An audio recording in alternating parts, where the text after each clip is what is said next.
Oh, a little TikTok going on up on the screen.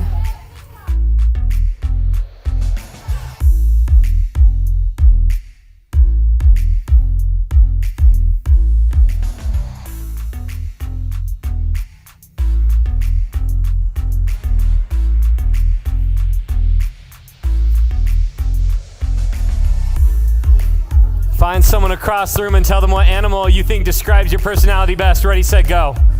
I want to see this happen. Sergio, across the room, find someone. Across the room, tell them, just shout it at them. Scream it out. Not what personality you think not what theirs is, what yours is. A meerkat, clearly. 100%. 100% meerkat. Timon from, he's a meerkat. Okay. Ashton's answer is easy. King Julian! Yeah, we should put that back in the trash where it belongs because that's disgusting. It's gross. Cheese!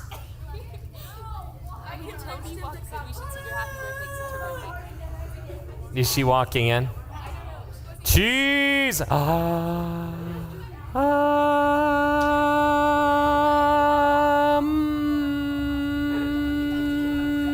were very close to starting something, and now it's just awkward.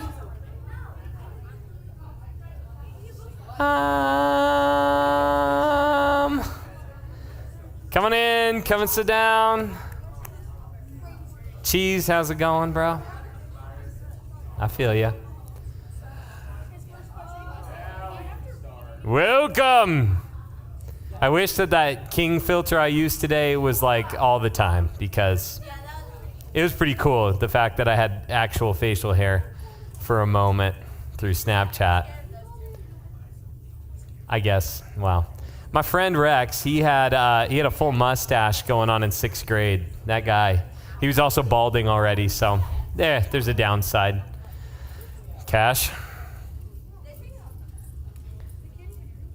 I would call you C Money, but I can't because it's not a C. So, did you get a haircut? Thank you. Thank you for having the exact same humor as every dad ever. Okay. I was waiting for this moment and now it's not happening, so.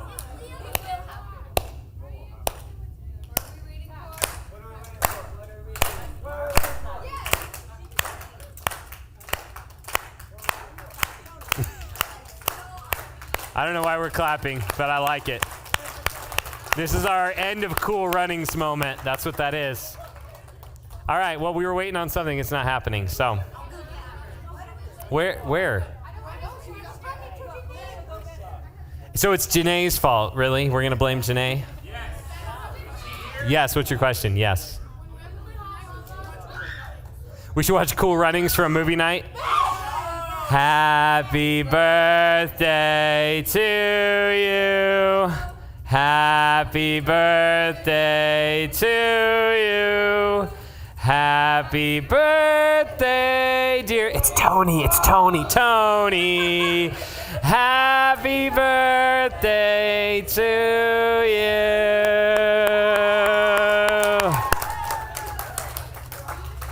If you didn't know this, Tony's birthday was actually last year, so sorry, Cash started this whole, setting the tone for humor for the night. Are you like celebrate? Are you raising your hand, or are you looking at me in full support of my military movements? Okay, yes, because he was like, "Are we gonna play Hot Lava?" No, we're gonna play a different game here. But first, I do have some announcements. Are you ready? I liked that. I don't know why I liked it, but I liked it. Felt right, but we're not gonna do it again because too much of a good thing. Okay, too much of a good thing makes your pants not fit. That's how it works. Everybody knows that, okay? So, all right, now, okay, if you did not get checked in, go get checked in right now. If you've never checked in here and you're like, oh, I don't know how to do this, so I'm just not going to, and I'm going to pretend I did. Go get checked in now, okay? It's really easy. I'll help you. Oh! It's all right, Josh. Proud of you for being able to admit that you hadn't checked in yet, unlike some other people. No, you already checked in. You're good. I know. You have a stickler around you here. She's like, you will check in. Yeah, I believe it. All right, anyways. So I wanted to quickly let you guys know about some different stuff that's going on, okay? Just a reminder for those of you that filled out a student leader packet, they were due last week. It's okay if you did not get it in yet if you've told me that you are trying to get it in. I know circumstances come up that make it difficult, but still.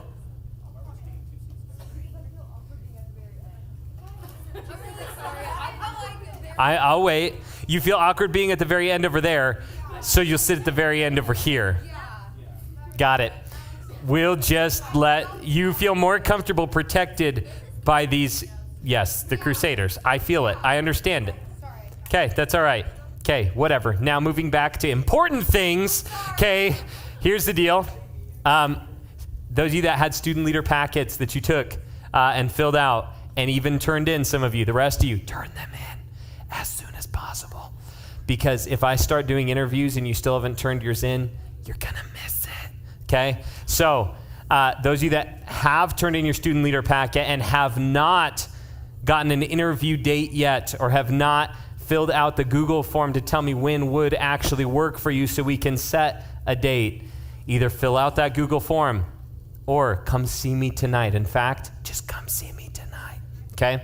Deal? Simple, easy, because we got to get those done in the next 2 weeks here. And it'll be awesome. It'll be easy, simple, worth it. Now, an announcement for all of you guys coming up in 2 weeks on Wednesday, the third Wednesday of September? What Wednesday are we on of September? This is the first or the second? First or second? Second. Because the first was the first, right? So the second. So on the fourth Wednesday of this month, which is September 22nd, correct? Something like that. In 2 weeks from today I got it right. 2 weeks from today is the nationwide student week of prayer is when it begins then, and actually it begins with see you at the pole. So what we do is you meet at your school, okay, at 7:30 in the morning. I know it sounds insane, but I will bring you donuts, okay, to those of you that go to Mitchell. Now, listen close. Wait, listen. Don't get upset if you don't go to Mitchell. Listen. I know Mitchell, you guys that are 6th grade Mitchell Elementary and stuff, we're working on it. I'm going to get somebody over there. I know right now I've been teaming up. I reached out to some other youth leaders from the area, from other churches, to try to get them to show up at different schools. So far, one has said that they're willing. And they're going to bring donuts and juice and stuff to Scottsbluff High School. So they'll be there for you guys at 7:30. I'm going to be at Mitchell High School at 7:30. I'm going to get someone at Morrill, and I'm going to get somebody over at Gearing High School for sure. I would like to get somebody at the elementary school and Bluffs Middle School because I want our 6th graders and everybody around you covered. But here's the thing. I'm giving you 2 weeks notice on this. So first off, you can set an alarm now because I know you'll forget that week. Yes? Then come a little earlier. What time's your class? 6:55. Then why?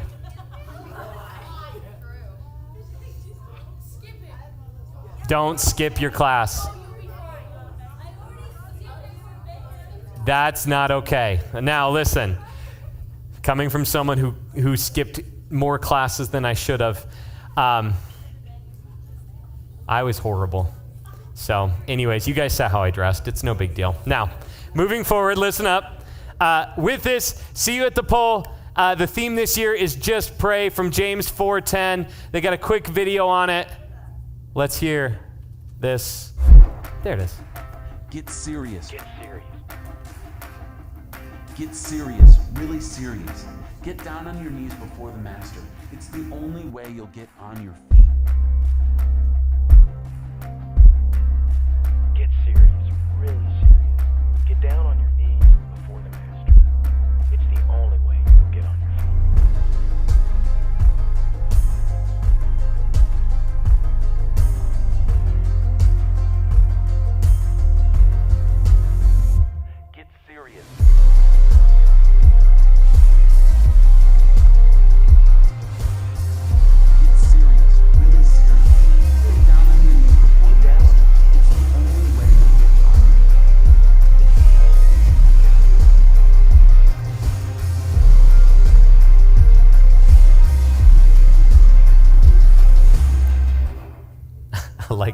Nice involvement here at the front.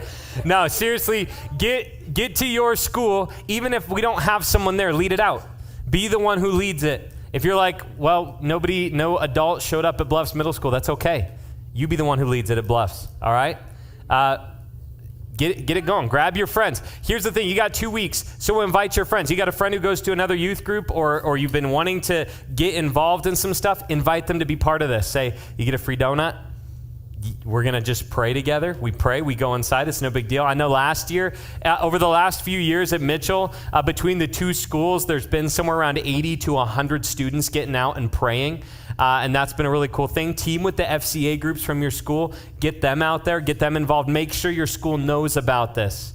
Okay? Make sure people know about this. Invite them, bring them out, and let's gather together and pray for your school, for the community, for all these things. Now, there is a really cool app that can keep this engagement going outside of just See You at the Pole. So you can scan right there and open up the Campus Prayer app. This is from the people it's a program called Claim Your Campus, where you're claiming your school for Christ. You're working together with others from your school to reach out. This one's cool because you can create groups from your school and jump on there and you type in, you said that you're praying, and the other people in your group will see that you're praying for your school right then, and they can join you from wherever they're at and pray. You can gather on this next a couple Wednesdays from now and do this together, where you would get on there and see how many people are around you praying with you. You type in that number and show it, and then kids all over the world, students all over the world that have this app can log in and see how many people are praying at that moment all around the world for schools, communities, and for the rest of the teens in our world. Remember, there's 1 billion teens right now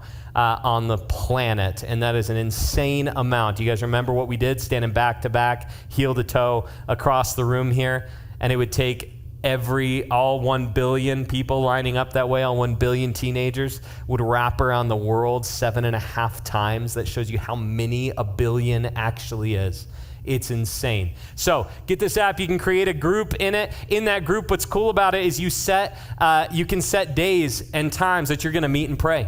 So that it's beyond this. I know that in Mitchell, you guys planned on doing some different stuff. This can get you back to that and invite other people into it that weren't at Lead the Cause. So carry some of these things out. Use these tools. This one, I have this QR code, or you can just look up the app. It's literally called Campus Prayer App. Just look it up in your favorite app store, okay? You found it. Now, create a profile.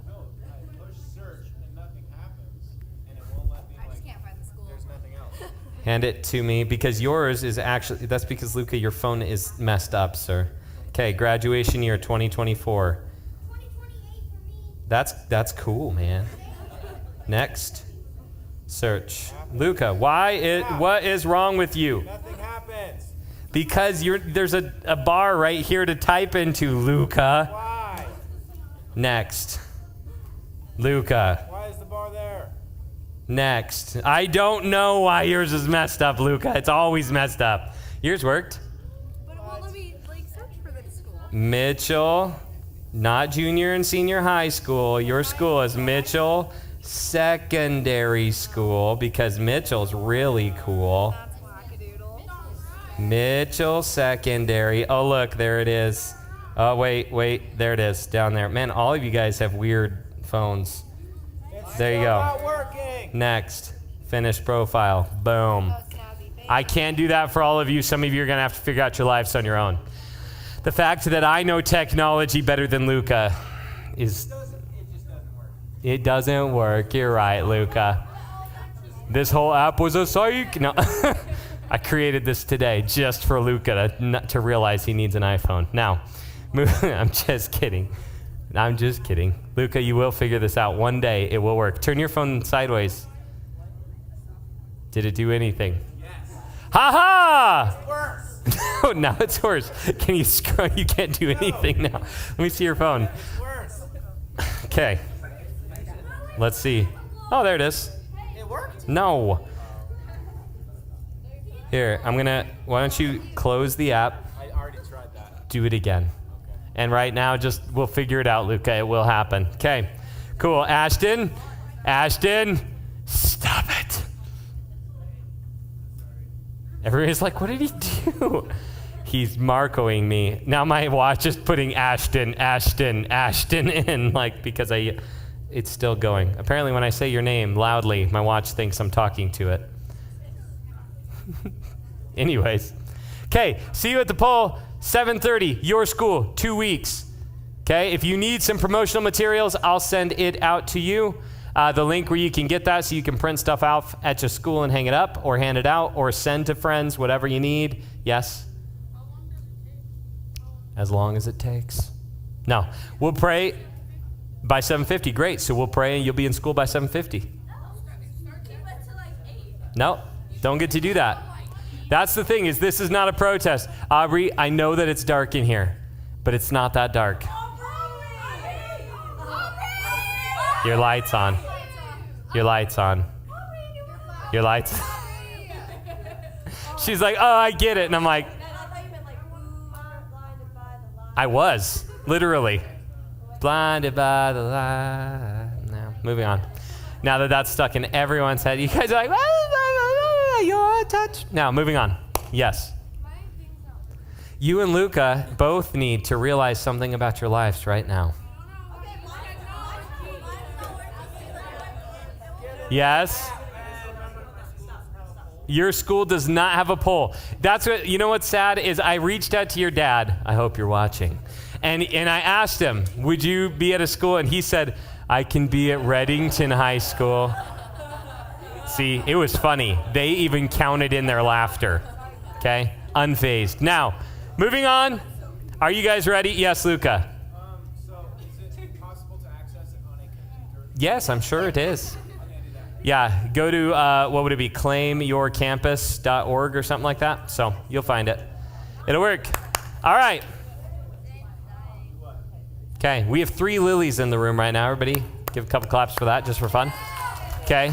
What's funny is we're in a valley, and there's lilies in the valley. You know, for those of you that get that, for those of you that don't. Yeah. Man, this is really fun. Okay. All right, Renata, did I have anything else that needed to go up right now? I don't think so. That's it. All right, here's what we're going to do. We are going to play a little bit of a game here. Are you ready? We're going to do this half of the room versus this half of the room. Are you ready?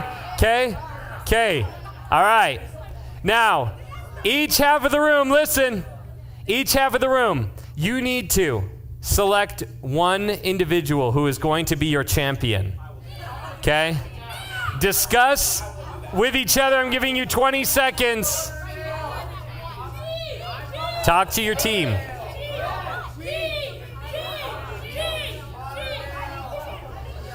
You have 10 more seconds. 10 more seconds.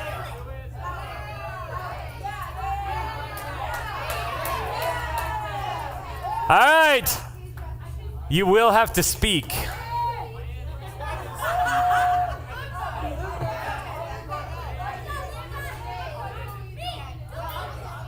All right, send me your champion.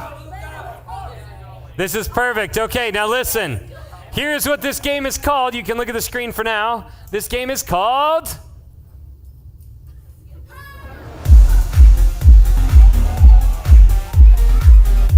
Oh, I was going to get into that for the entire time. Just...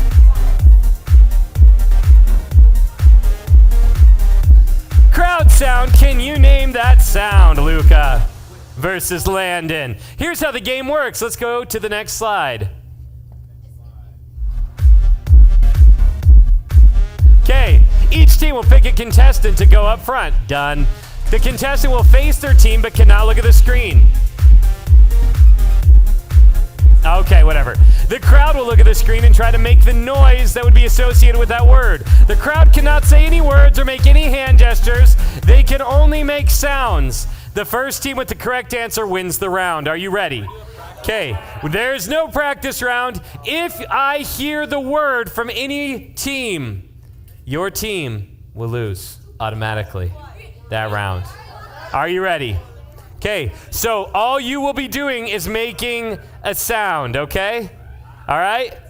You guys, if I notice either of you turning and looking at the screen or somebody using their phone to show you what's on the screen, or reflecting with any solid flat metal objects that are on their body, or using sign language, or cheating in any way as determined by me, you will lose. Are you ready?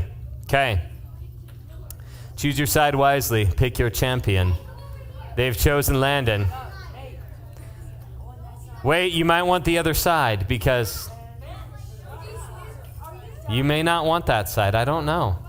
It's too late. They've seated themselves. All right, you guys looking at your team, listen close. When it pops up there, you may begin making the sound, but only the sound, and I'm going to listen to see who guesses it first. Ready, set, go. Not you, not yet. Round one. 3, 2, 1, go. Pig. Snoring. Got it, over here, point one. 1-0, all right, good job. Are you guys ready for round two? Round two? Okay, here we go. Let's go round two, ready? Here we go.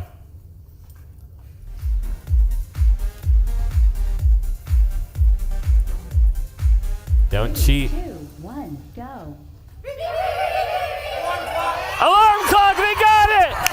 2-0, Luca's killing it.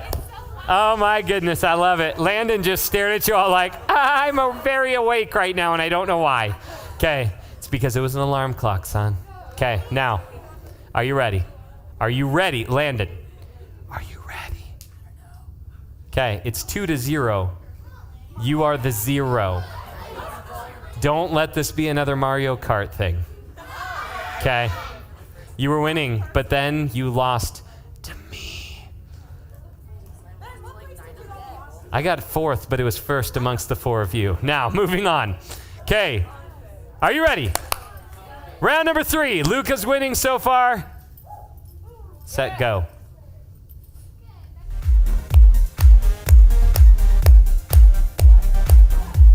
Just for fun. 3, 2, 1, go. Got it over here! 1, 2, 2. I know, but he got it right. Okay, and that one is very important to me. I'll tell you why later. Now, okay, all right. Okay, it is. What are you doing? Okay, deal. There. Now you guys are almost. Nope, nope, nope. Nobody, nope. This is weird. This is perfect. Stay there. Okay, are you ready? It is now 1-2. Don't let him win. Ready? Next round, go.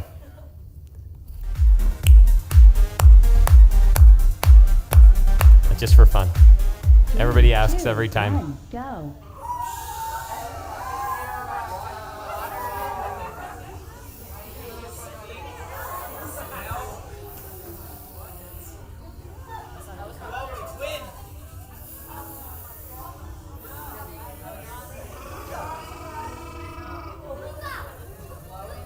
You're using words. Got it over here! Fan, right at the last second. Fan. I was waiting for someone to just go.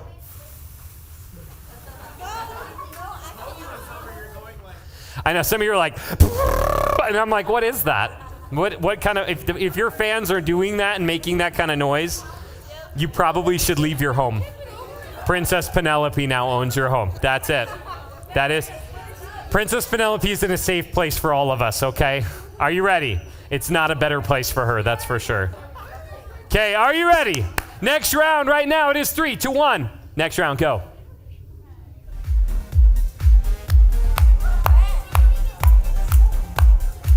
Three, 2, 1, go. Walkie-talkie, we got it over here first! Because they went, and he goes, walkie-talkie. Did I say no hand motions?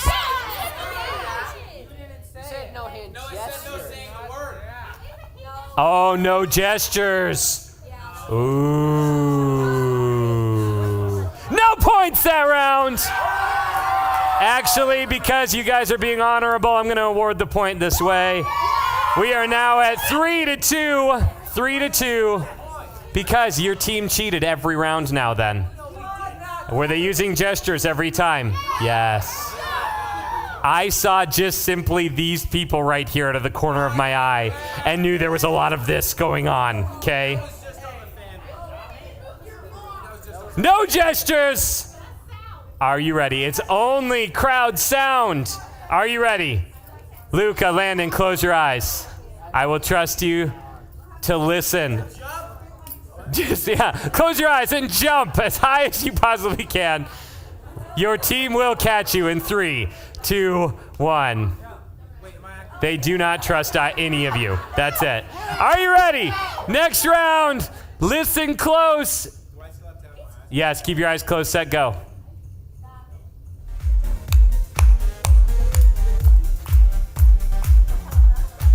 Three, two, one, go.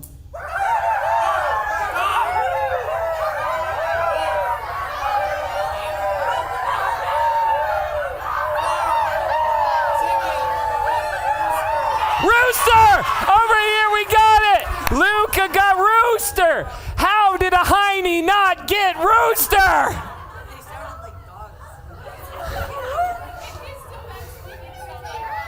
That's literally over here, all I heard was...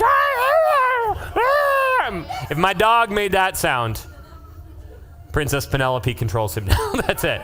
She is the answer to everything. Close your eyes, we're not done yet. It is 4 to 2. Ready, next round, go. No gestures, even with his eyes closed. 3, 2, 1, go.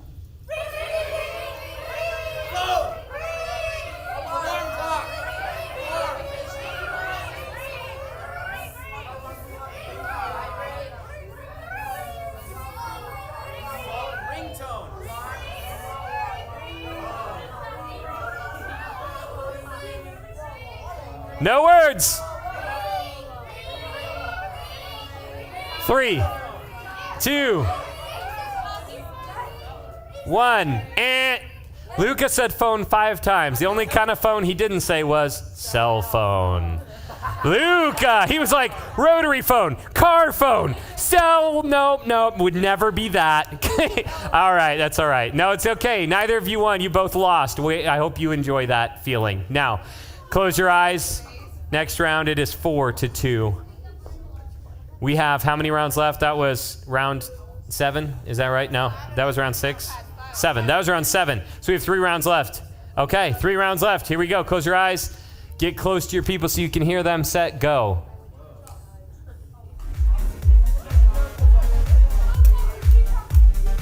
If I hear any words, your team will be disqualified. 2, 1, go.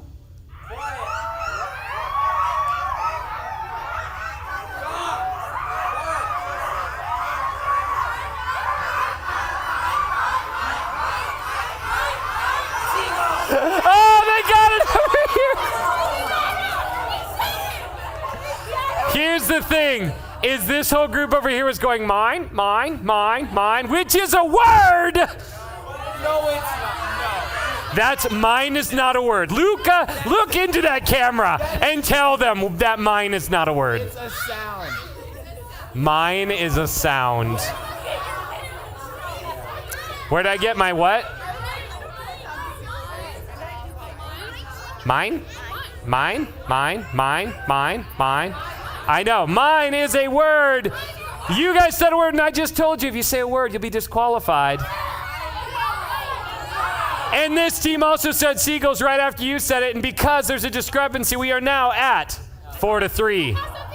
Yes?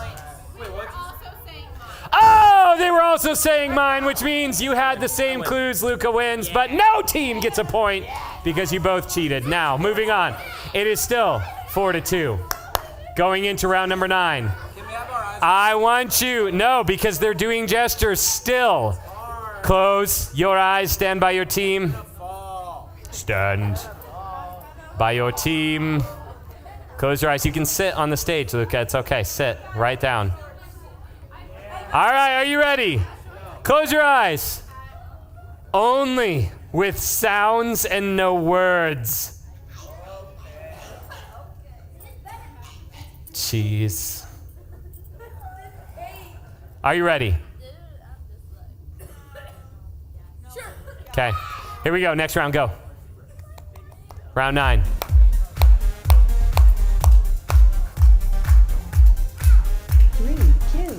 1, go. Throwing up. Vomiting. Barfing. Gagging.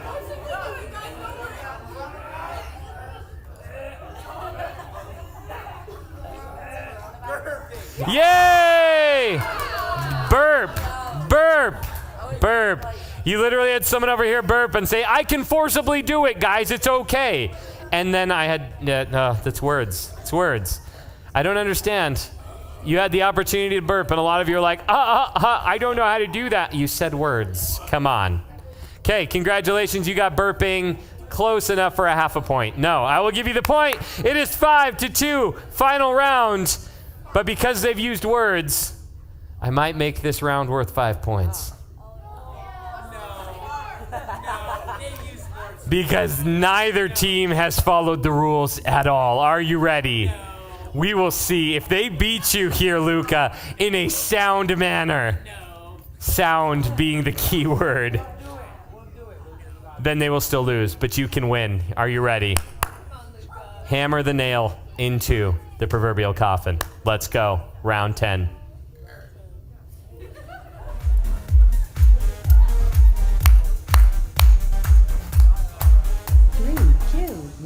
Go. They're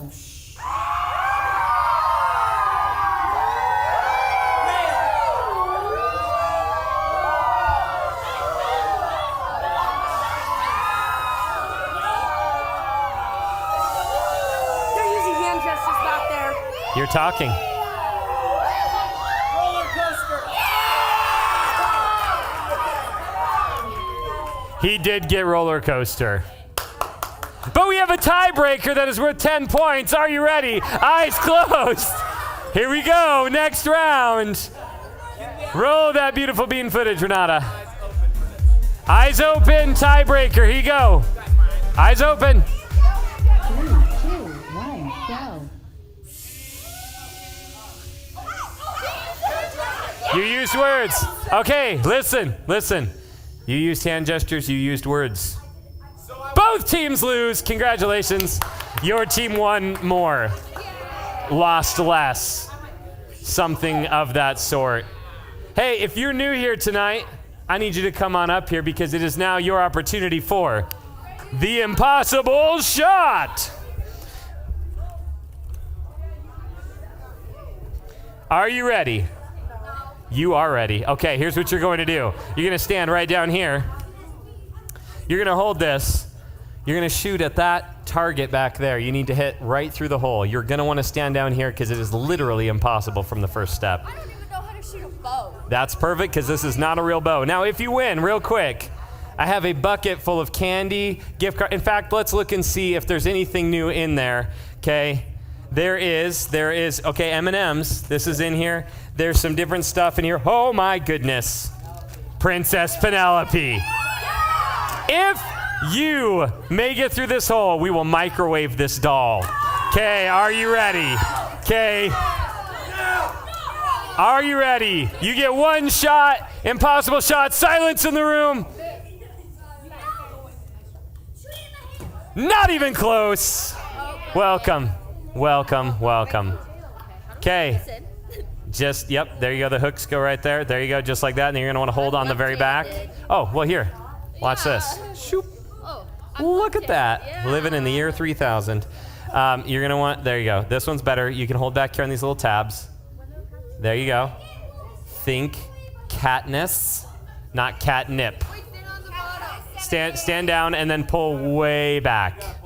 Because you're barely there you go. There you go. Whoa! That was one of the closest first shots we've ever had. No one else is new this week. I'm sad. I'm sad. You're not new. Are we ready? If I make this, every single one of you shows up for See You at the Pole. If I don't make this, every single one of you shows up for See You at the Pole. Now, if I make this shot, everybody has to take a lap around the building. Now listen, if I hit the target, everyone has to take a lap around the building. Deal? Deal? Okay.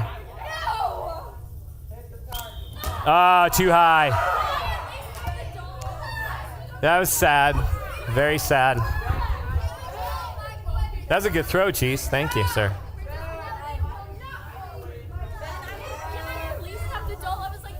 No, you don't get the doll. I'm sorry. I've been closer. I've actually made the shot. Like this. No, I'm kidding. There was no way. If I had made that shot, you'd have been like, oh, he's been faking it the whole time. All right. Here's what I need you to do. Oh.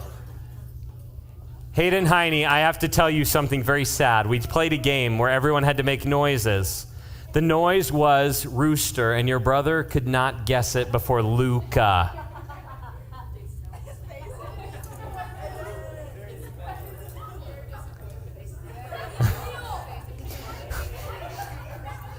Landon, I'm sorry. But you must now go in. Oh, actually, what you guys won is nothing because you cheated almost every time. But Luca, you get an impossible shot. Come on down, man.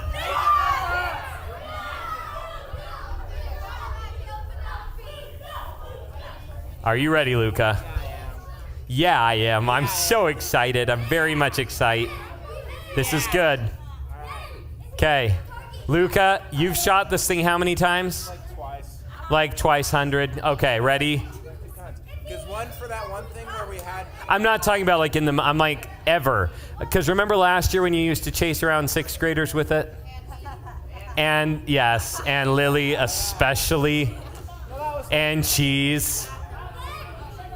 And yeah, and me occasionally. But mostly Lily and the 6th graders. Aim high. Oh yeah, if he hit it, I would definitely actually give him the entire bucket of stuff. That's just how it works. Okay. Luca thinks he was close. I wouldn't touch Princess Penelope. Or the wrath of Penelope will be upon thee. If you need to know more about that, you can read it in 2nd Hesitations, chapter 3, verse 9. Okay? The wrath of Princess Penelope. Hey, here's what I need you to do. Stand up. I need you to let Seth come up here and to let Janae come up here for a moment. And I need the rest of you to kind of slide into the middle a little bit. And then when you get into a place where you can, I need you to move a little bit forward. All the way forward, in fact, to come right up here. Come be part with us. This is good. Let's stand together up here for some worship.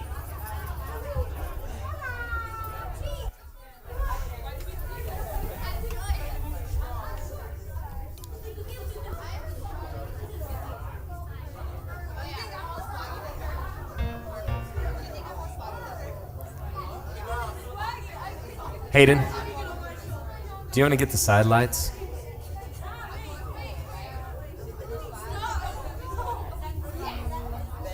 Yes.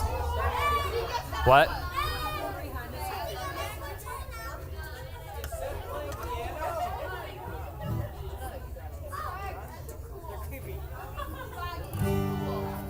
All right. Come on up here. Scoot, guys, there's tons of room. There's like so much room. Spread over here. This is you guys in the middle, just push right in. You got this. You got this. There's not enough of you that we can't fit. Let's make it happen. This is good. Like sardines.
of the Lord. Our God is surely in this place, and we won't be quiet. We shout out your praise. Oh, oh, oh. We shout out your praise. Oh, oh, oh.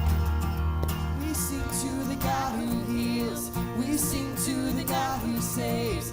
We sing to the God who always takes away. 'Cause he hung up on that cross, then he rose up from that grave. My God, still rolling stones away. There's joy in the house of the Lord. There's joy in the house of the Lord today. And we won't be quiet. We shout out your praise. There's joy in the house of the Lord. Our God is surely in this place. And we won't be quiet. We shout out your praise. We were the beggars, now we're royalty.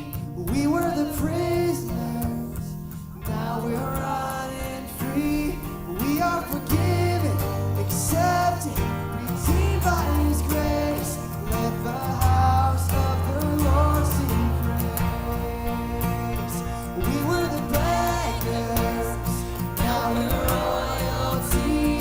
We were the prisoners, now we're running free.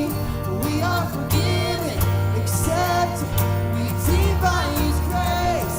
Let the house of the Lord sing praise.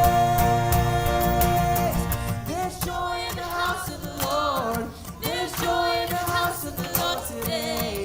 And we won't be quiet. We shout out your praise. There's joy in the house of the Lord. Our God is surely in this place. We won't be quiet. We shout out your praise. There's joy in the house of the Lord. There's joy in the house of the Lord today. And we won't be quiet. We shout out your praise. There's joy in the house of the Lord. Our God is surely in this place. We won't be quiet. We shout out your praise. Oh, oh, oh. We shout out your praise. Oh, oh, oh. We shout out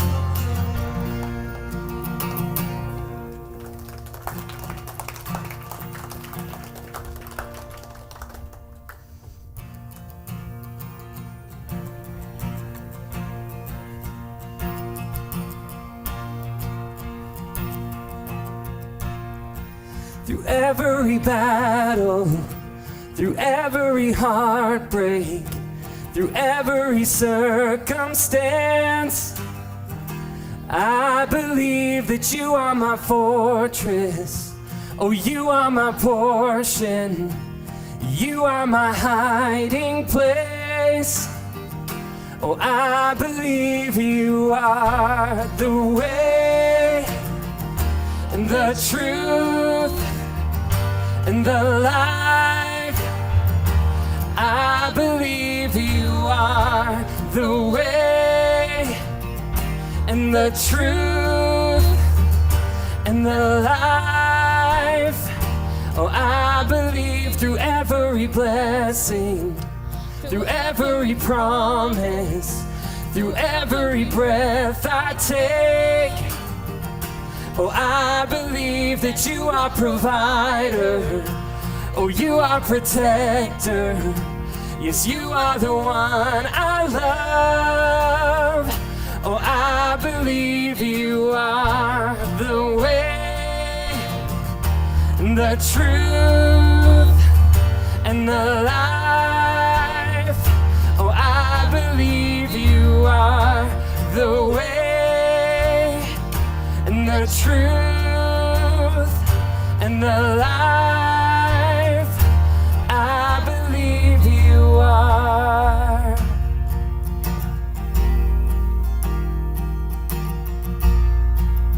Let's sing this out. It's a new horizon. It's a new horizon, and I'm set on you, and you meet me here daily. with mercies that are new. All my fears and doubts, they can all come true, because they can't stay long when I'm here with you. It's a new horizon, and I'm set on you. And you meet me here today with mercies that are new.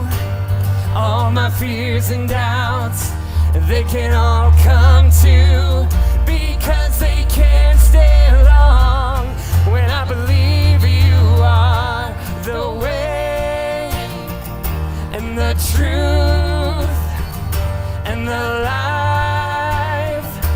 I believe you are the way and the truth and the life. I believe you are. It's a new horizon, and I'm set on you. And you meet me here today with mercies that are new. All my fears and doubts, they can all come true, because they can't stay long when I believe you are the way, the truth, and the life. Oh, I believe you are the way, the truth, and the life. Oh, I believe you are. I believe you are. God, we thank you for that. The truth that we can see all throughout Scripture, God, something solid for us to hold to. And I pray, God, that you would help us tonight to remember that truth. And in that truth, God, that anchor, that hope that we have, that's found in Jesus Christ, God, as we celebrate that tonight, God, we pray that you be glorified in us. God, I just ask that you would just open our hearts to the truth of who you are and of what you've truly done.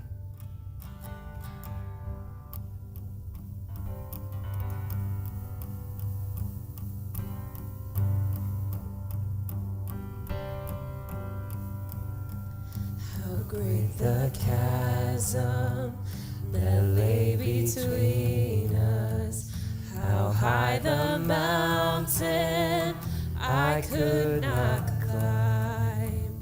In desperation, I turned to heaven and spoke your name into the night. Then through the darkness, your loving kindness tore through the shadows of my soul. The work is finished, the end is written. Jesus Christ, my living hope. Who could imagine so great a mercy? What heart could fathom such boundless grace? The God of ages stepped down from glory to wear my sin and bear my shame. The cross has spoken. The cross has spoken. I am forgiven. The King of Kings calls me his own. Beautiful Savior, I'm yours forever. Jesus Christ, my living hope. And hallelujah, praise the one who set me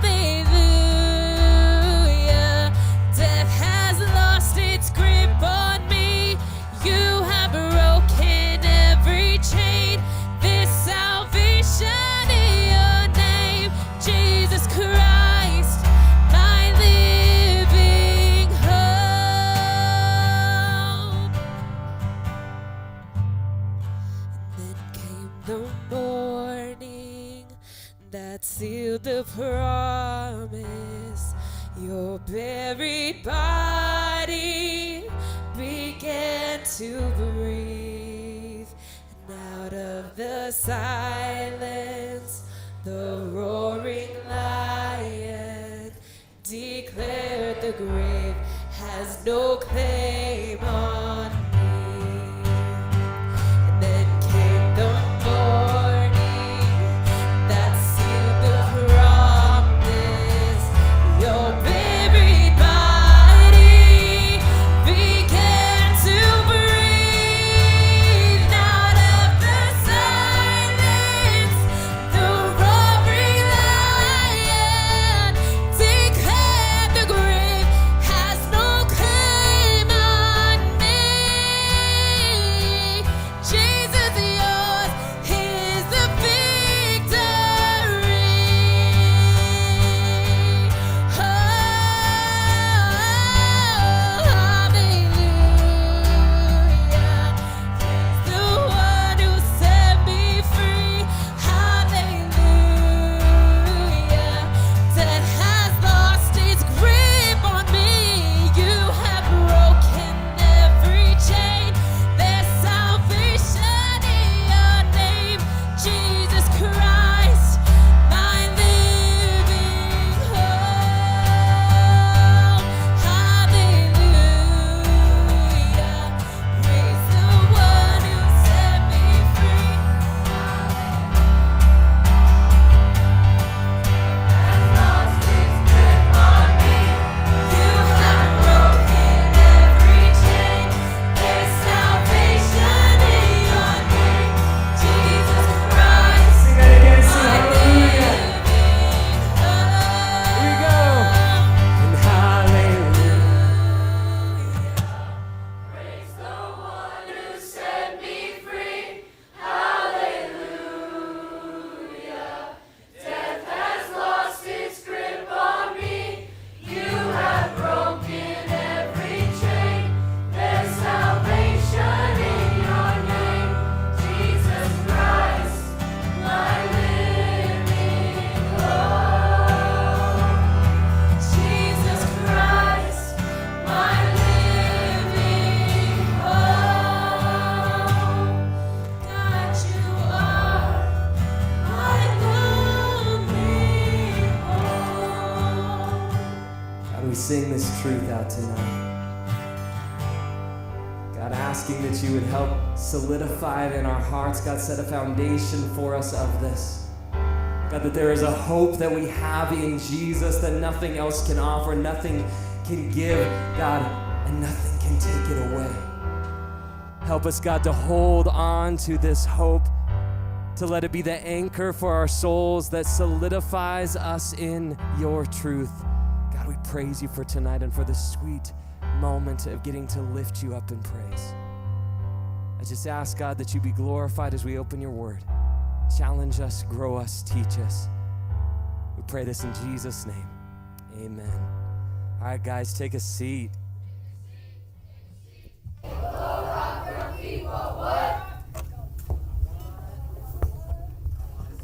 What? What? Is my mic on? Really? It's been on like this whole time? Whoops. Thanks, Renata, for being way more awesome than I am at muting things. All right, guys. Oh, sweet, we're right on. Look at this. Yeah. Ah, guys. I'm not actually as scared of Princess Penelope because I know the head comes off. No.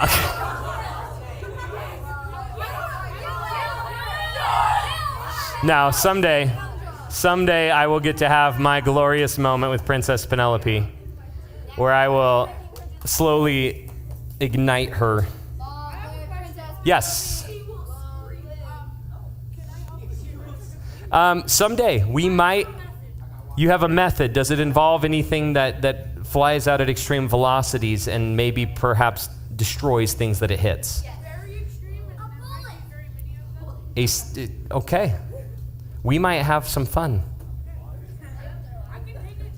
Because I'm thinking of like we might need to go extreme on this, where we have the microwave going, but we have the tannerite target on it, and Princess Penelope on fire within it. I'm not promoting violence. I'm promoting destroying this doll, okay? That's all it is. I'm actually thinking it'd be kind of cool to take this thing and attach it to one of the rat rods, because actually it would fit right in.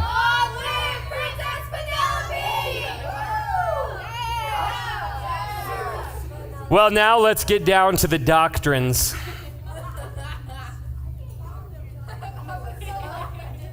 Okay, are you ready? Hey guys, I've got a question for you, okay? We're starting a series, I told you guys about it last week. It's called E.D.C, which stands for, anybody know? None of you knew, which is sad, okay? There's a thing called an everyday carry, okay? It's stuff that you carry with you every day. What do you guys carry? What's in your everyday carry? Your phone. Well, you're not carrying it every day, but a lot of people do. They carry a gun, your wallet, pepper spray, okay? Is it like Peppa Pig pepper spray? Because that would make it even better if it like shoots out of her weird eyes.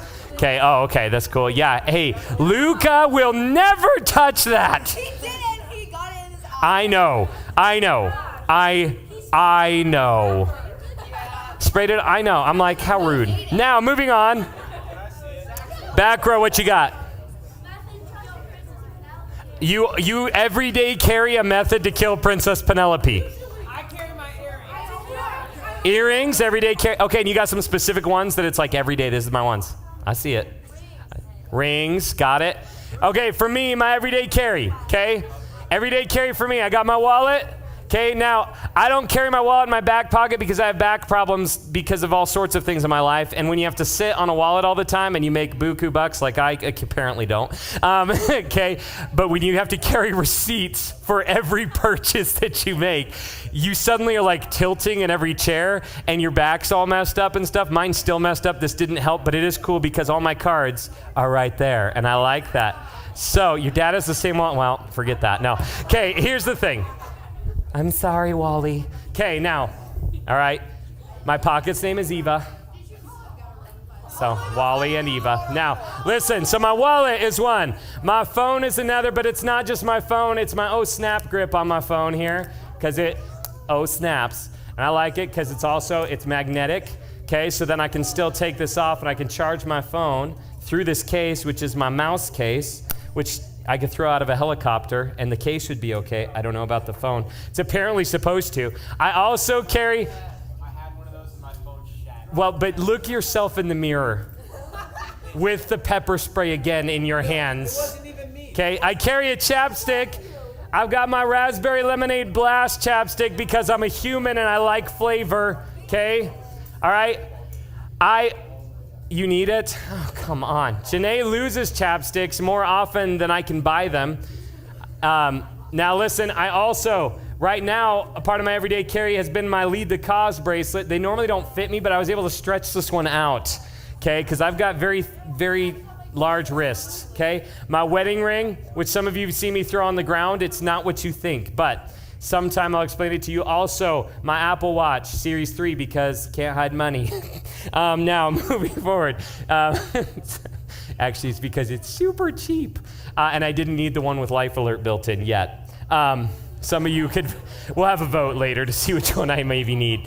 Now, have you ever felt like with this, sometimes we carry stuff that feels unnecessary? Like Ty Hawksbergen made me a knife once, okay?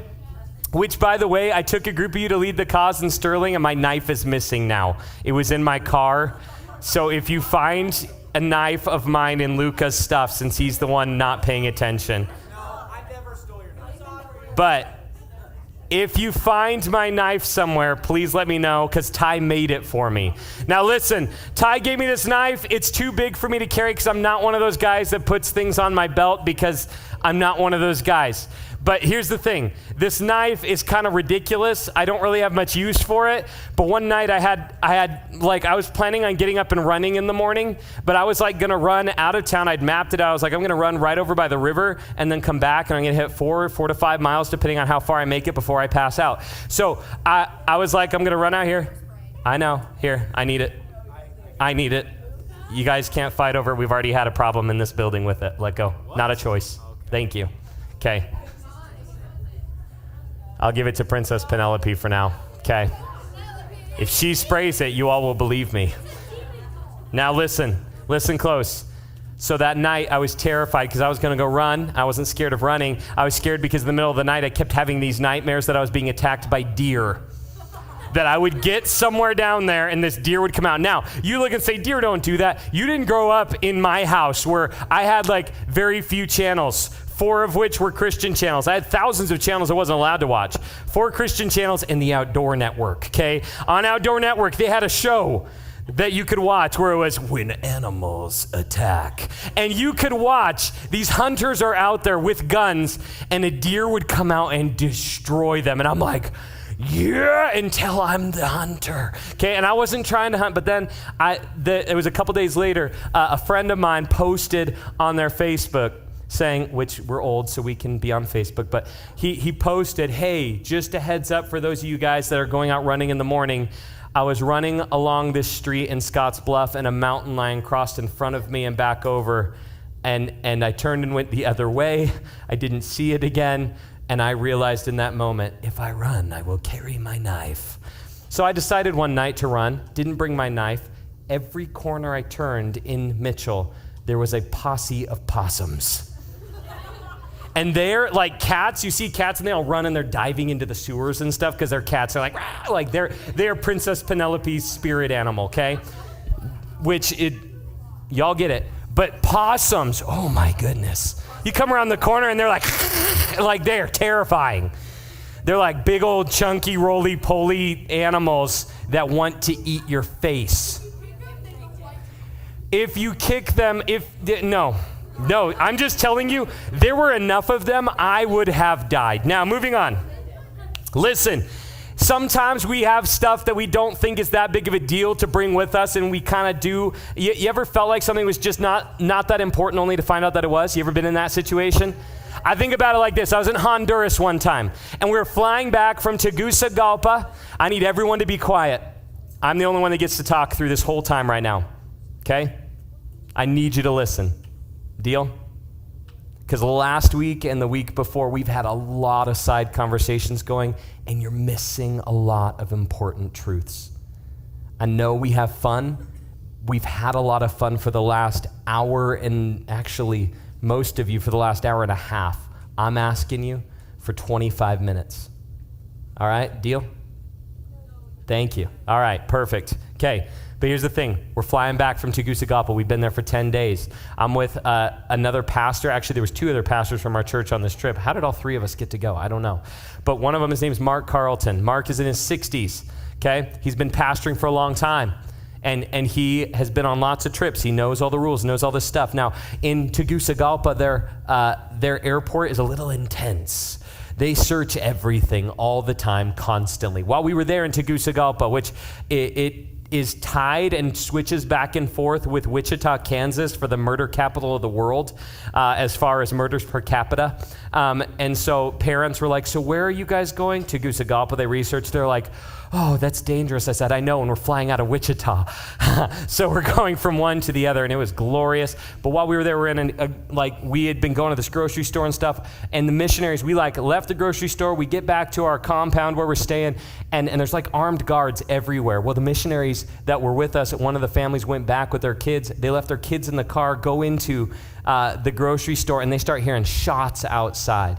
Well, some guys had abducted a diplomat's son. It sounds like a movie, but they literally did. And the kid jumped out of a van, was running away, and they shot him down right there outside the grocery store, 2-3 blocks from where we were staying. That's Tegucigalpa. So they're pretty intense with their stuff, okay? It was also, there's beautiful things there. There's awesome stuff there. There's incredible opportunities there, but there was a lot of weird things happening too. So one of the girls that was with us bought a bunch of machetes. Large peanut butter spreading knives, okay? No, these machetes that she bought because she had friends she wanted to bring them back to that collected swords and knives and all these things. So she's buying these things cheap. You guys get it? Some of you really get it. But she didn't have room in her bag to bring it back. So she asked Mark, she said, Mark, could you put these in your bag? And he was like, oh yeah, sure, no problem. Puts these in his bag, puts all this stuff in his bag, okay? He had picked up a little soccer ball for his grandkids, puts it in the bag right by the machetes. I'm thinking, dude, it's gonna get popped. It's just gonna like get poked, all these things, whatever. And closes this thing up, checks it. We start going in. We get to the point where we're going through customs. We're almost all the way through. It's a long process, especially when you don't speak any Spanish and people keep wanting to take pictures with you because they think you're Ed Sheeran. I'm not joking. Literally happens multiple places that I go, especially when I let my hair grow a little longer. Now, here's the thing. It's weird, but it's true. Now, here's the thing. We get through it, and over the intercom, we hear this, all the Spanish, and then we hear, Mark Carlton, and we're going, what happened? Oh, the missionary's with us. He goes, Mark, they need to talk to you back at the desk over here. Well, they go over there. There's all these security guards standing there, and I'm like, oh, the machetes. Like, it's over, thinking this is it. Okay, Mark is gone. They push us through. We get through customs. I'm like, we're leaving Mark behind at Tegucigalpa. I didn't know what was going to go on. It was like 20 minutes later. Mark comes back. We're going, oh, Mark, you're alive. Like, we're excited. And he goes, yeah. And I'm like, was it all the knives? Was it the machetes? He goes, no, I had to deflate the soccer ball. They'd opened his bag, seen all of the knives, didn't care. That's normal. But he had a small child's soccer ball that needed to be deflated. Okay, I was in Mexico one time on a mission trip. And we had gone down there. There were 750 teenagers, about 800 people total with all the leaders that were there. We slept in tents. The band Skillet came with us, and we built houses in Mexico. Okay, so in 1 week, we built over 40 houses and ran VBSs for all these kids in this community. We got to have a lot of cool experiences, but with that, one of the things we had to bring was a hammer. Almost everybody goes, I'm a high schooler, I don't own a hammer, but my dad does. So everybody borrowed their dad's really nice hammer, brought it with them. On the way back, we checked our bags, and a bunch of people realized something. I forgot to put the hammer in my check bag. So they put them in my backpack. Now, I'm kind of going, why are we doing this? My hammer was in my check bag. No big deal. But I was like, yeah, it's all right, whatever, just throw them in here. Because their bags were literally packed full. My shoes had been thrown away by the airport people. I already had lost my shoes. I don't care. I smelled, like literally, the area we were in smelled that bad that when we got to the airport, they made us take off our shoes. They put on gloves and masks before it was cool. And they sprayed Lysol on the shoes, put them in a bag, sprayed Lysol in the bag, tied the bag shut, and I'm thinking, oh, yeah, I know they stink. You're going to give them back. They threw them away. I flew home in my socks. It was gross. Okay? But anyways, here's the thing. I start going through, they're checking me in security. We drove across the border from Mexico into San Diego. We're flying out of San Diego there to get back home. And this officer comes over to me and says, sir, I need you to come with me. And I'm like, oh boy. All my friends are like, thinking what? He pulls me behind a curtain. I'm like, I don't want to go behind the curtain. Like literally takes me behind this curtain in this small area. And he's standing there and goes, what's in your backpack? And I was like, I don't know. Like, I don't know what you're talking about. We open it up. There's half a dozen hammers in my backpack, okay? And I'm like, yeah, they're my friend's hammers. We were doing this. I'm explaining the whole thing. I was like, yeah. He's looking at me. I'm like, I'm thinking he's thinking I'm a drug mule and I'm bringing hammers just to throw him off the scent or something. There was a lot of scent. But anyways, he takes the hammers. He confiscates them, okay? All of my friends' dad's hammers are now owned by the TSA of San Diego. And he says, here, take your bag. You're good to go. I head back. My friends are like, what'd they do to you? I said, they took your dad's hammer. Good luck. Okay. I didn't think it was going to be that big of a deal. I was just going to explain what it was, show them, pull the hammers out, put them in the bucket thing, all that. I didn't even get that far. Like literally, they just saw my bag and went, get over here, kid. It was weird. Okay. One more thing. How long ago was that? I was 17. Okay. So this morning, I'm driving to work. All right? No big deal, right? driving up over the hill, like coming out of Mitchell up the hill. It's a great, beautiful day. The sun is shining, okay? And I see a police officer there in the median. Now, for me, I'm not a speeder, okay? So I wasn't that worried about it. I'm driving. I'm in the whitey-tighty. It can't actually break the speed limit legally or physically, okay? The whitey-tighty is my car. Did something? Well, you'll see it in a moment. It's terrifying. So I come past the officer. I wave at him. I'm making it like I keep going all the way down. I'm almost a half mile past him, and he pulls out. Now, there's been a bunch of other cars that have passed him, but I see him in my mirror, and I'm like, what's going on? I turn towards the church, and he pulls into that turn lane, and I'm going, oh, boy. What is this? I turn into the church parking lot, and he pulls me over in the church parking lot. You're in trouble. Literally, in the church parking lot. And I'm going, dude, protected by the Lord. You can't do this. Comes up and he says to me, he says, the reason I pulled you over today is because you don't have a license plate on the front of your car. And I'm like, well, I do actually. It's right up here in my windshield. But we moved from Kansas, and there's no mount on the front of the car. Instead of poking holes in the car, which now wouldn't matter because it's been damaged by all sorts of hail, I didn't want to poke holes in the front of the car and put this license plate on, so I stuck it up here, and for 4 years I've been driving like that, and no one has said a word. No, actually what I said to him was, yeah, it's actually right here. Sorry about that. But I'm thinking this going, it's not that big of a deal. He takes my license, my registration, he's like, what are you doing over here? I said, well, I work here at the church. Oh, what do you do? And I'm like explaining out to him what I do. And I'm like, yeah, I won't be doing it much longer if you keep pulling me over in my parking lot. But no, he takes my stuff. He says, just going to be a warning. And I'm going to tell you, I took a picture of him, okay, of us in there. I brought with you my warning just to prove to you. There I am sideways because that's how the computer did it. But literally, we're in the church parking lot. He did give me a warning. It's legitimate, okay? Yeah.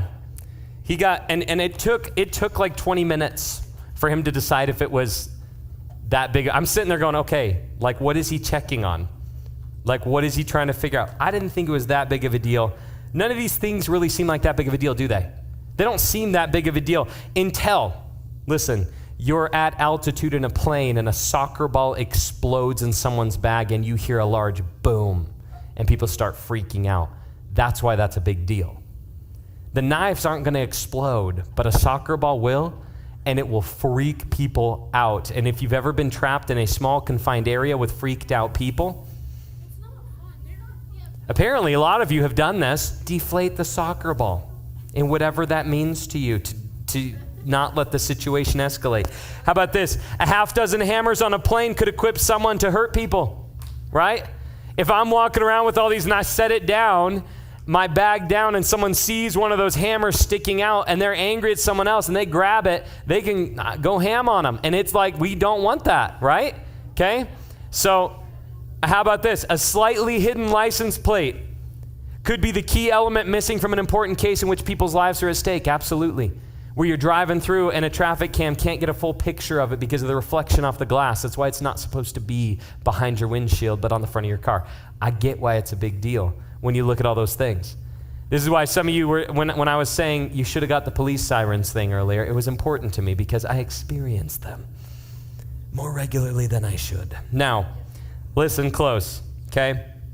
None of them seem like a big deal at first, but in the long run, they really are. And in Christianity, there's a similar attitude that happens. These lots of ideas and interpretations, views, desires, and passions have led to quite a few areas of confusion for people involved in the church. The problem is this: the Bible is clear, and there are specific things that people have to believe in order to truly be a Christian. There are specific beliefs that have to be held to, okay? And those things are called doctrines. Your finger can I know. That's okay. She can just focus on me for now, and it will help, okay? We don't need to learn how to go cross-eyed right now. Listen close. These things are called doctrines. Now, simply put, doctrine, as I told you last week, doctrines are what we believe. What we believe. Don't get scared by the word. It's just what we believe. Every religion worldwide has basic doctrines that its members hold onto in one form or another, but Christianity has some that are essential doctrines that are being challenged, and honestly have been challenged for the last 2,000 years. They've been challenged a lot. Over the next several weeks, we're going to study these basic doctrines and some apologetics that help us understand them. Now, apologetics, just to be simple, they're the why we believe what we believe. Okay? So doctrine is what we believe. Apologetics is why we believe that. All right? So doctrine is, this is what I believe. Apologetics is, and this is how I explain it. Make sense? This is how I answer questions about it, is basic apologetics. I want to help you guys go through this. So over the next 7 weeks, okay, we're going to look at the doctrines of this: the Bible, God, mankind, salvation, the church, the enemy, and future events. We're going to cover all of these areas. Now, within those areas, there's some specific doctrines that we'll break down because I went pretty broad on these. As those that are in Bible school can tell you, there's some there's a long list of doctrines that you can go into specifics on, but we're going to get some broad doctrines that are basic essentials of this. Now, understand, there are essential beliefs that unite us. This is important. I was seeing this on a church website this week, and I thought it was phenomenally well put. In their What We Believe section, they talked about essential doctrines, essential beliefs that unite them. They're united because they all hold to these beliefs. There's non-essential beliefs in which they have liberty, things that are not essential, and we'll get into some of these over the next few weeks. They are not, everyone has to believe it this way or understand it this way or look at it this way. There's some room for liberty where you can lean one way or another on some of these things, okay? And I'll give you examples as we go through. All right? But then we get to the last piece of it. So we've got unity, we've got liberty, and now and then the last thing is, and then all of our beliefs together, okay, these essentials coming together, they bring us harmony in this as we walk together in it, okay? So that's what we're going to see, the importance of this, all right? And the hope I have going through all this is that you'll find some solid ground to stand on in your faith. Now, when I say solid ground to stand on in your faith, I don't mean this. I don't mean solid ground for you to be able to argue with your friends better about why Jesus is real and right. I mean solid ground for you personally to not be shaken with every new kind of teaching that comes up, because you're in a world where there's a lot of it and it's constant. And I want you to be able to go, no, I know that's not true because, and have an answer for it. That's what I want for you. All right? So we're gonna work together through this. Jesus talked about the importance of this in Matthew 7:24 through 27. It'll pop up here on the screen for you. It says, anyone who listens to my teaching and follows it is wise, like a person who builds a house on solid rock. Though the rain comes and the torrents and the floodwaters rise and the winds beat against that house, it won't collapse because it is built on bedrock. But anyone who hears my teaching and doesn't obey it is foolish, like a person who builds a house on sand. When the rains and floods come and the winds beat against that house, it will collapse with a mighty crash. What Jesus is talking about here is he has given essential, solid, doctrinal truth. And he is in this, people who accept his truth and stand and build their lives on it are building on a solid foundation. And those that choose to build off of this will find that they're building on shifting ground. Any of you guys ever been around a house that has part of the foundation settle under it? Where you're like, yeah, there's literally a hole there and possums have taken over. No, like you think about it. I've been around this. I watched a thing this year. I like watching weird documentaries of weird stuff that happens that's mysterious and people can't explain. Like sinkholes, okay? Everybody's like, well, sinkholes are easy to explain. No, they're not. And you cannot predict them. They are actually less predictable than tornadoes, all right? Sinkholes are terrifying. And over in Florida, it happens a lot. Now, there's geological reasons for it, but there's literally times that people are sitting in their house and it drops 40 feet into the ground. And then it's just covered up. Now, you can see it biblically, actually, if you go in the Old Testament, some sinkhole stuff that God did, but I'm not saying that that's what's happening in Florida, okay? But there's weird stuff that goes on with it, and it's unpredictable, and shifting ground is a dangerous place. You ever seen a video with all the flooding that's gone on in the last few years where people have built close enough to a flood plain and the water has eroded it out, and you see these houses get taken out? They fall into it. because you can see what they were built on is just sand, and it's just getting taken away over and over and over as water goes by, and then there's not enough to hold it up anymore. We understand what this looks like. And I want you to understand there is a way for your life to be solid in your faith, to stand firm so that you're not shaken, so that when a flood of new teaching comes, you're not thrown by it.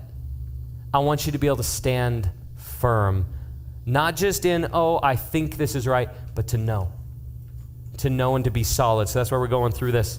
We're going to establish some things, though, tonight before we start diving into each of these essential topics. The first thing that we have to establish is this. What is truth?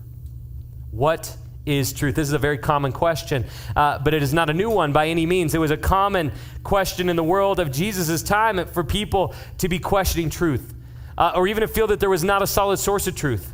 The idea was this, that powerful people got to control the truth or set what was truth. We even see that today often, that whoever has the loudest voice, whether that be in a media sense or whoever's got the microphone at the time, okay, they get to kind of set what truth is. We see that in our culture a lot, that whoever has the most money, the most power, most influence is setting truth. Now, with this, that was common back in Jesus' time, and the idea that there is nothing greater than them is why they get to set that truth. And we see this in the trial of Jesus when he's standing before Pilate. I want to read this to you in John 18. It's going to come up here, all right? John 18, starting in verse 33. Then Pilate went back to his headquarters and called for Jesus to be brought to him.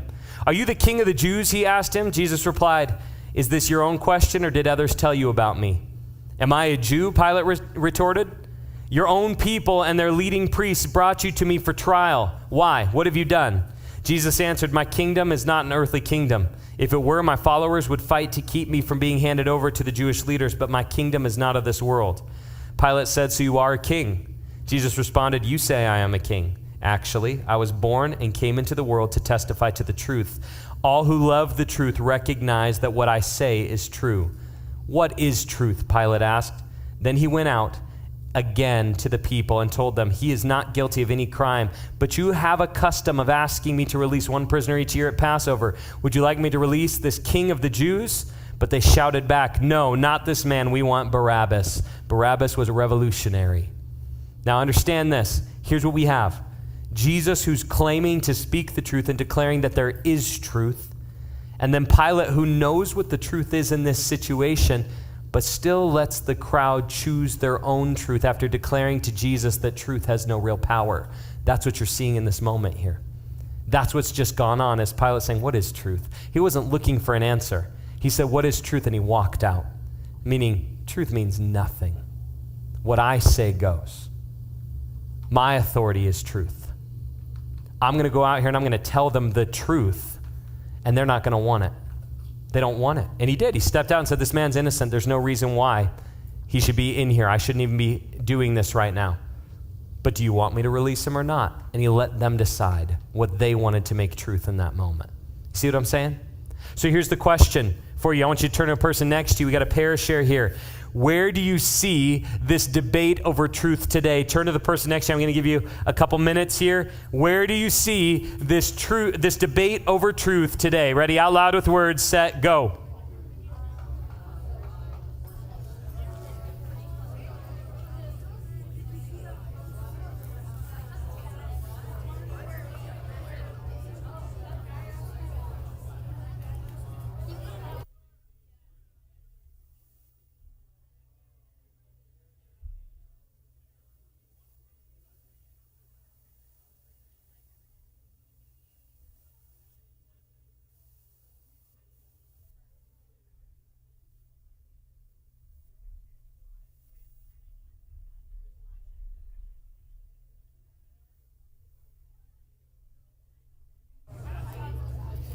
About 30 more seconds.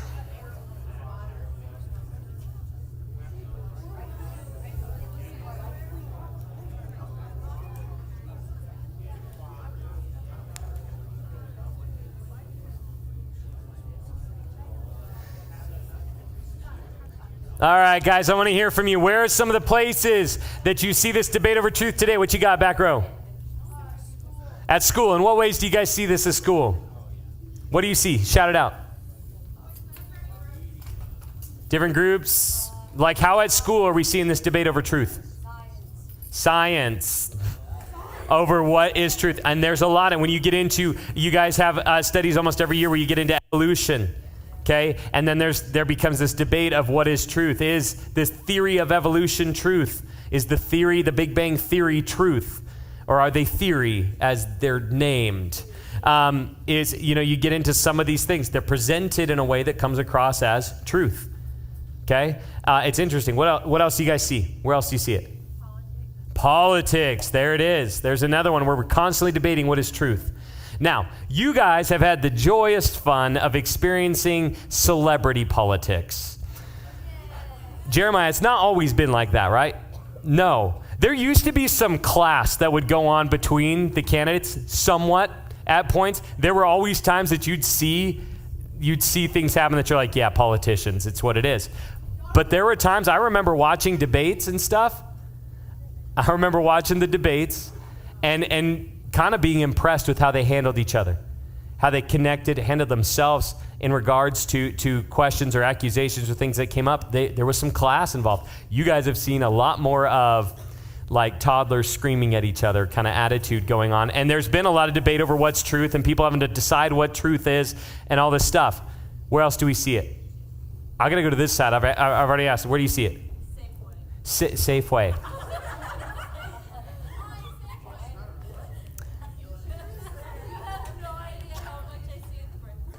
Oh, cool. Okay, I was like going, so you mean at work?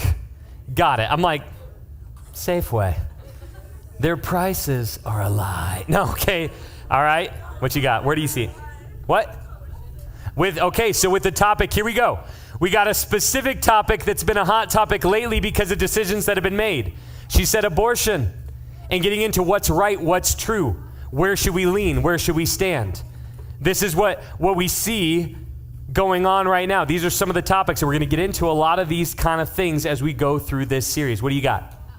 At home, we see this battle of what is truth. If you got a sibling, there's a battle of what is truth, right? Okay. Now, remember, I'm one of 5 kids, so there was never a single truth. Now, hands down, we got to keep moving. All over our current culture, there's a movement called postmodernism. Don't get freaked out by the words. I want you to remember this, though. Postmodernism. Now, I'm going to give you a definition, and I'm going to give it to you from pbs.org. Public broadcasting, right? Okay. Brought to you by viewers like you. Now, okay, pbs.org, though, they did a whole thing on this, and they've done a lot of research. They have legitimate researchers who have done the work, and here's what they wrote down about a definition for postmodernism. Listen to what it says. It denies the existence of any ultimate principles, and it lacks the optimism of there being a scientific, philosophical, or religious truth which will explain everything for everybody. A characteristic of the so-called modern mind.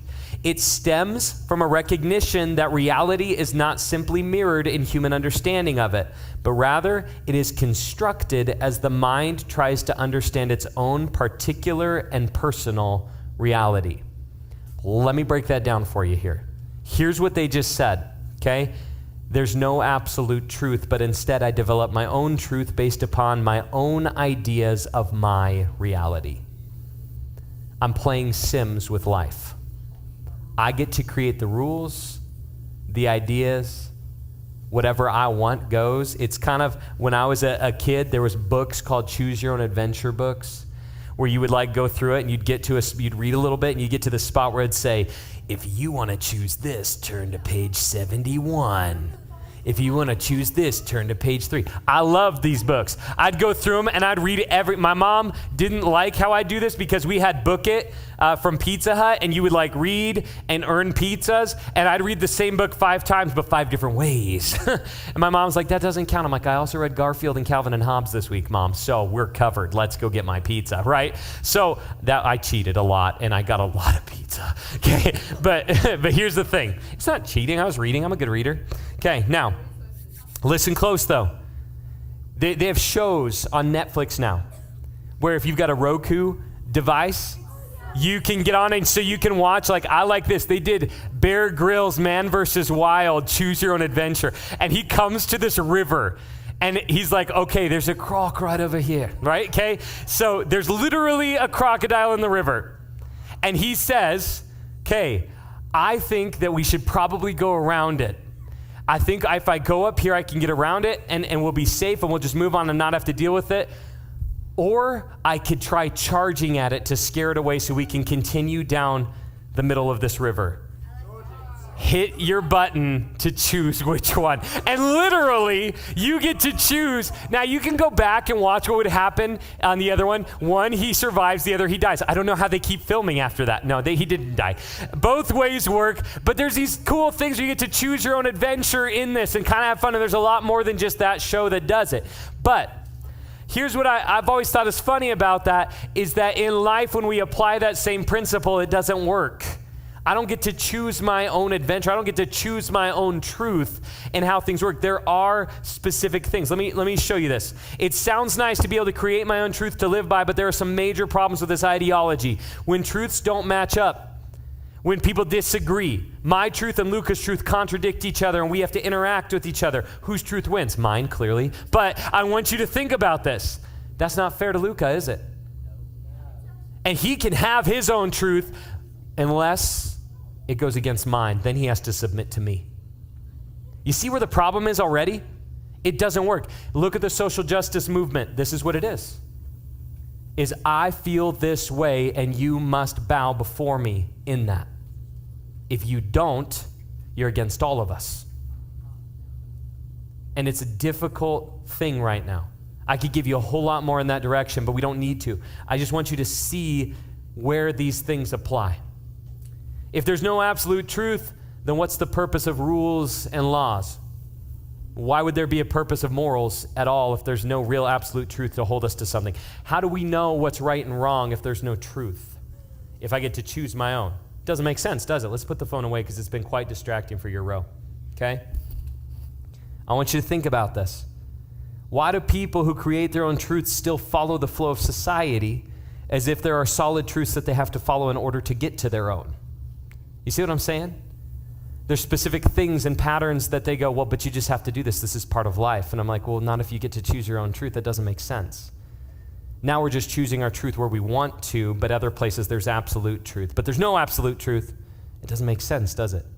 See, it contradicts itself in moments, in seconds. Let me give you a specific picture of this here. I will in a minute. Here's the main problem. If there's no absolute truth, then God, His Word, our hope, and pretty much everything else are meaningless, false, or untrustworthy. That's how it works. Absolute truth is an anchor to any belief you hold. There has to be an absolute. If truth is fluid, then you never get to have stability because you will be building constantly on a shifting foundation. When I say truth is fluid, it's like think about trying to build a house literally on water. It doesn't work well. Okay? It just doesn't work well, all right? Okay? Think about this, okay? Absolute truth allows you to be wrong, but it also holds you accountable to what is right. I want you to think about this, okay? Is murder wrong? Is it wrong to murder someone? Not if there's no absolute truth. Here's why. Listen, because what if in my truth, it's okay? Now, everybody's like, that's extreme. Is it, though? You just wait. Listen, I need you not to argue with me because the truth is this. You got to listen to understand, okay? Listen close. Some people look and say, that's a really extreme idea of it, but I'm just telling you the day will come where someone's going to stand in court and they're going to plead that. Hey, in my opinion, in my truth, it was not wrong for me to kill them because they did this to me, and that's okay for me to respond in that way. We're talking murder, different. Hey, we can get into a different definition here soon, okay? We will, actually. We're going to get into a lot of those things coming up. And we'll talk about it because we got questionable coming up soon too, all right? Okay, now listen. With this, I want you to understand something. Absolute truth matters. It has to be there. You remove it from a society, that society loses all of its foundation. Right now, we live in a society that has no foundation. You see it. To you, it's kind of normal. To those of us that have lived longer than 2 decades, it's not that normal anymore. It's changing a lot, isn't it? It's constant. It's weird. It's frustrating. Some people look and say it's very similar to what was happening in the 60s and early 70s, but it's different now. It's weird. And we have hit a point of postmodernism that is dangerous. And absolute truth, you have to understand this, it is a must when it comes to Christianity, because without it, there is no way that we could or even should trust God without absolute truth, because he claims absolute truth. And so if he claims it and there's no such thing, how can I trust him? I can't. So understand, for us to look at these doctrines, we have to accept the idea of this. Even if you're going, I'm not sure where I stand on that, to understand how these doctrines apply, I need you to just go, okay, if there's absolute truth, this is where that would work. For some of you, you've been going, no, I know there's absolute truth. We got to stand firm on that. It's constantly questioned and constantly changed in our culture right now of what truth is, can be. Now, the next place that we have to look when it comes to this idea of what is truth is we got to look to our sources. Where are we getting our truth from? Back in 2012, the Pew Research Group did a study that found something intense. Over 94% of teens turn to Google as their first source when it comes to research. Their very first source is Google. They Google it, right? How many of you guys, your first thing when you have a question, you'll just jump to Google? Pretty much. Siri's Googling it. I mean, that's what it is. Now, it may not be through the source of Google itself, but it's the idea of I just Google it, right? That's why it's common tongue, right? Laren cannot Google anything. She has to look it up in a handwritten encyclopedia. No, I had one of those, not handwritten. But listen, we see this, and it's kind of intense. But Google, we'll just use Google as an example. It's kind of infiltrated everything, because you literally do. When you have a question, you may have brought it up, and your friends, what do they say? Just Google it. Just Google it. Somebody Google it. Everybody's debating over something, and someone's like, I'm going to Google it. It's funny. The other night, Micah, he sits down to pray with Janae, and Micah prays every night. He bows his head and he goes, hey, Google, dear Jesus. Like, it's infiltrating everywhere, okay? Because he likes to tell Google to play songs in our kitchen and to flip a coin. That's his favorite thing. Hey, Google, flip a coin. And he'll go, bing, it's heads. And he goes, ha-ha, like he won something every time. So he does it all the time. It's constant. So, but listen, Micah, praying to Google. He wasn't. Okay, but according to the stats, it is far more likely that you as a teenager are going to search online for answers before you would ever ask your parents, teachers, a pastor, or your friends. And friends would actually come far further up on the list than any of the rest of those. Your first places to turn are most likely digital, and then you might turn to your friends. The likelihood of you asking your parents is not very high. Some of you are like, no, I talk to my parents all the time. Good. I love that. But the likelihood of that in most teenagers is really low. So we have a pair share here real quick. I want you to talk to each other and decide on this. Why do you think teens turn to Google first for answers to almost any question? Why do you think it is? Why is that the first place we turn? Out loud with words, ready, set, go.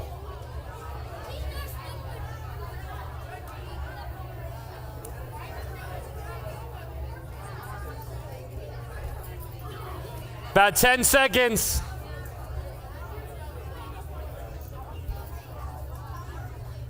All right. Now, as much as I want to hear your answers, we got to fly through this. Now, listen. Listen close. Here's why. Because they trust it. They trust it, honestly. Google is a safe place for you to ask questions that are too embarrassing, private, or weird to ask another person. Google is a trustworthy source because it gives you so many answers from so many other sources. At least that's what you've been conditioned to believe. Welcome to the wonderful world of targeted audience marketing. You have been read by a computer program, studied by an algorithm, and found to be easily convinced of whatever truth a specific corporation would like you to believe. Now, yay, right? Okay. Now, I know I sound like a conspiracy theorist, but I'm just going to tell you this. It's actually true.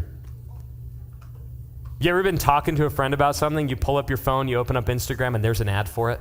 Yeah. You know why that's happening? It's not just because they're listening to you. It's because your phone hears, it runs it through an algorithm, it finds the best possible ways for best possible companies to provide you that product, and then it decides based upon your age, your race, your gender, which company you are most likely to click on, and in about half a second, it will bring an ad up for you that fits your personality as best as it possibly can based upon your constant preferences.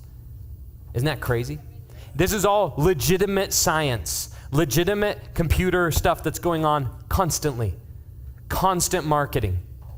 And I want you to understand something with this, okay?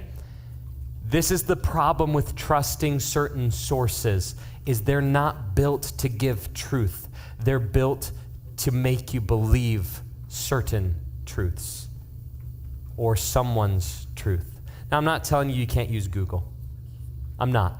I'm just telling you, you got to start understanding Google is not the most solid thing of truth, solid source of truth.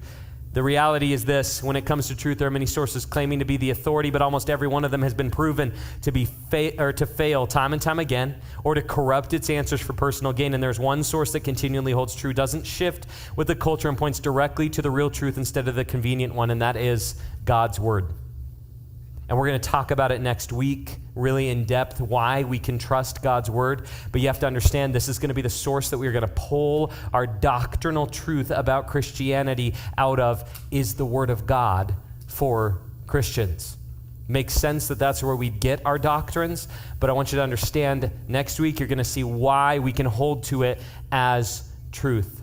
This solid source of truth is not given to us to make us feel comfortable, but to challenge us, to change the way we think, and to align us with God. I love John 17:17. It's Jesus' high priestly prayer. He's praying on our behalf. And here's what he says: sanctify them in the truth. Your word is truth. We're going to get into what sanctify means in one of the doctrines coming up, but basically it means this: refine them, cleanse them, change them, direct them, bring them to where they need to be. It doesn't say make them comfortable and feel okay with where they're at. Jesus is saying put them in the fire of truth, your word, to bring them to solid ground.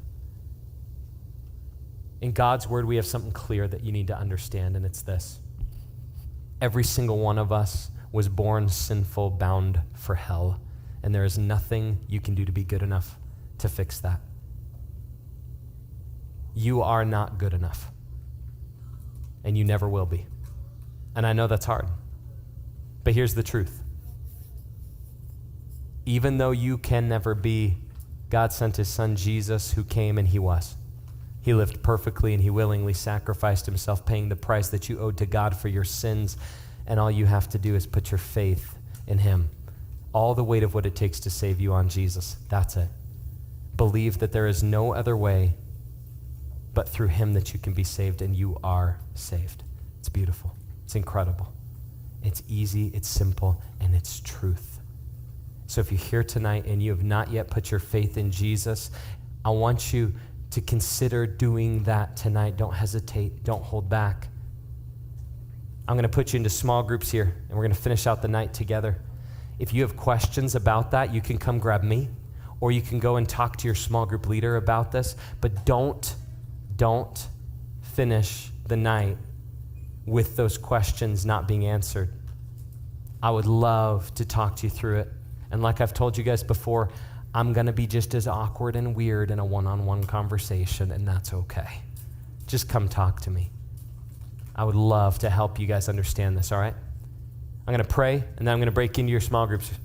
God, thank you so much for tonight, for the opportunity that we have to study your word, to grow in it. Would you challenge us, change us, God? And if there's anyone here who has not yet put their faith in Jesus as the one and only way for them to be saved, would you draw them in, God? By your Spirit, draw them to yourself and make today the day of salvation. And God, would you move tonight in our small group time? Help us to open our mouths on the topic, to grow in our understanding, and to stand firm as we walk from this place in our faith. God, we praise you, and we thank you. We look forward to how you're going to work. In Jesus' name, amen. All right.